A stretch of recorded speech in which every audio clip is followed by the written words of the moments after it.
They held the secrets of the gods, and they made sure no one else ever did. In ancient Egypt, there was a group of men who stood between the living and the dead, between the human world and something far beyond it. They wore white robes. They shaved their heads. They walked slowly through stone temples lit only by fire. They were the priests, and the power they carried was unlike anything the ancient world had ever seen. Most people think of pharaohs when they think of power in ancient Egypt. The kings with golden masks and armies, the rulers who commanded millions. But behind every great pharaoh, standing quietly in the shadows, was a priest. And the priests knew things the pharaohs needed, things no one else could provide. That made them dangerous, that made them untouchable, that made them one of the most powerful forces in the history of the world.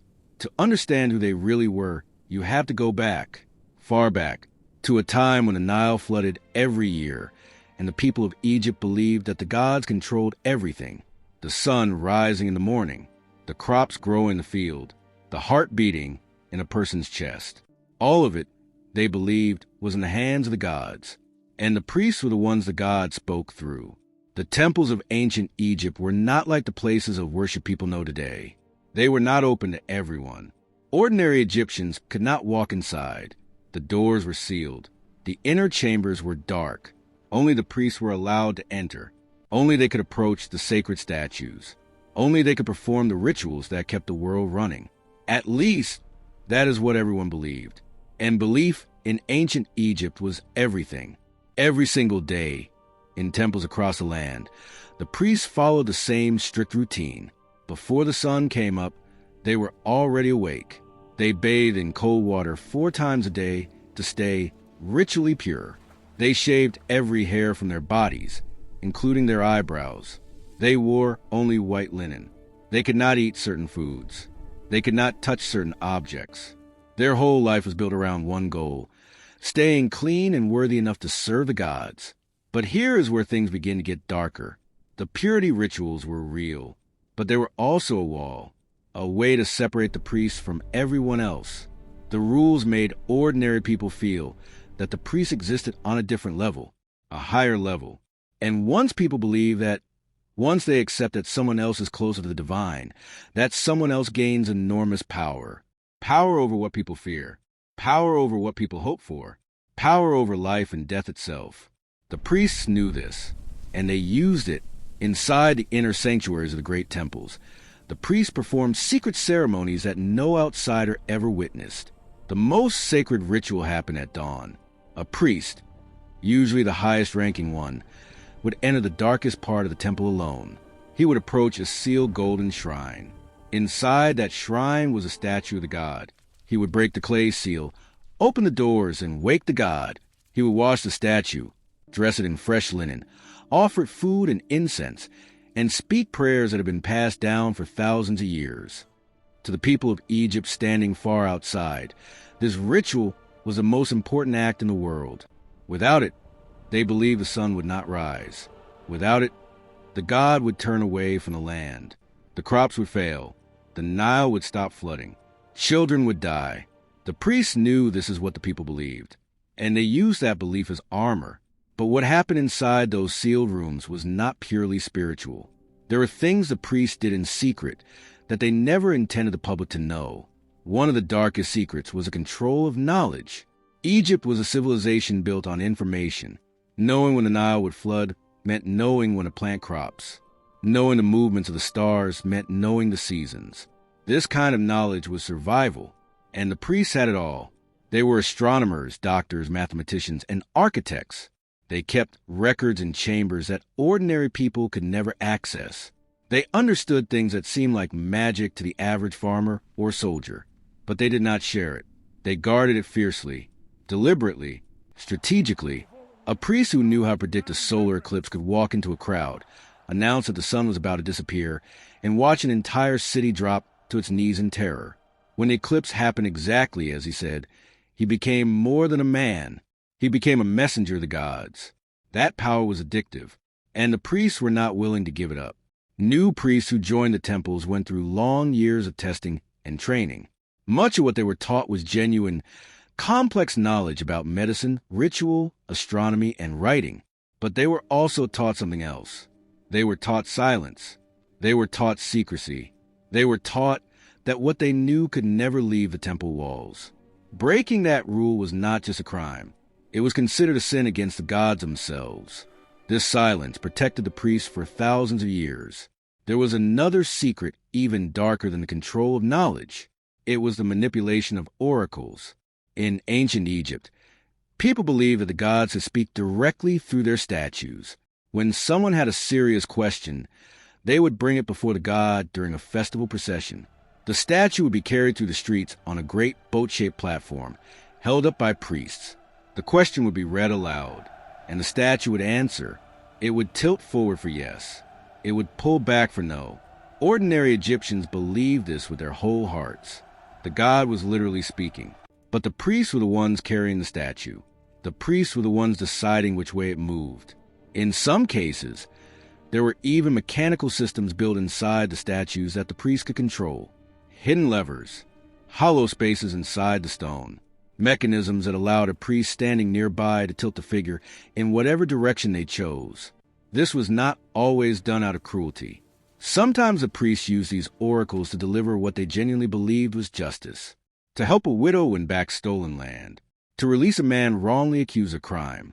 They saw themselves as stewards of divine will, giving the gods a voice in a world where ordinary people needed guidance. But other times, the oracles were used for something far less noble. Political rivals were destroyed through false divine judgments. Pharaohs were guided in directions that served the temple's interests. Land was transferred, wealth accumulated, all of it backed by the weight of the divine.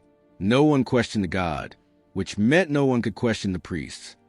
The power they held over death was perhaps the most chilling secret of all.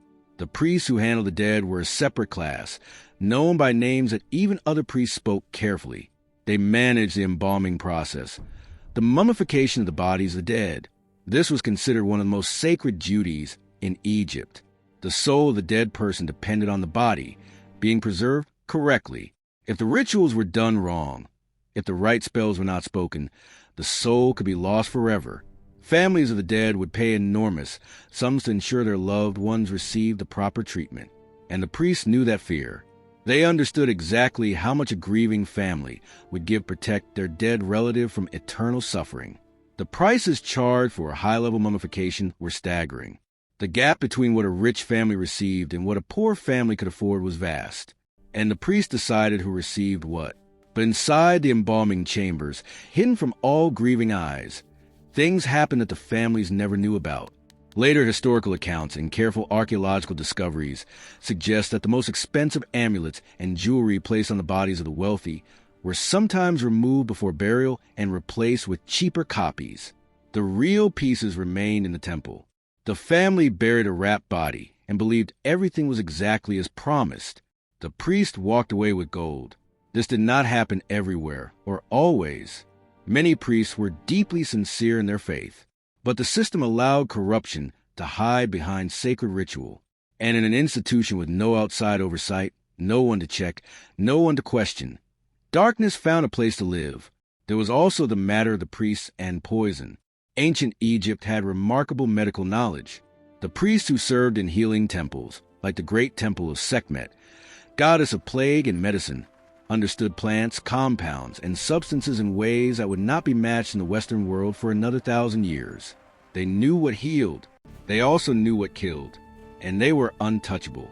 A pharaoh who threatened the power of the temple could fall ill, slowly, mysteriously, in ways that no court doctor could explain. There were periods in Egyptian history when pharaohs died young, when powerful political figures collapsed without clear cause, when the balance of power shifted suddenly and completely in the direction of the temples. Historians cannot prove intent in most of these cases. The evidence is buried under thousands of years of silence. But the knowledge existed, the means existed, and the motive in certain moments of history absolutely existed. The priests knew the line between healing and harm, and they knew how thin that line truly was. Perhaps the most profound secret of all was simply this. The priests were not sure they believed everything they claimed. Among themselves, in the inner circles of temple life, There was debate. There was philosophical discussion. There were men who questioned whether the gods truly existed in the way the people imagined. There were priests who saw the rituals not as divine communication, but as performance, as theater, as a necessary structure that kept society from falling into chaos. Some of them genuinely believed, deeply, completely. They lived their rituals with full conviction and devoted their lives to something they saw as sacred and real. But others existed in a more complicated space. They maintained the ceremonies because the ceremonies worked, not because they moved the gods, but because they moved people. And moving people, shaping what they believed, controlling what they feared, deciding what they hoped for, that was the true source of the priest's power.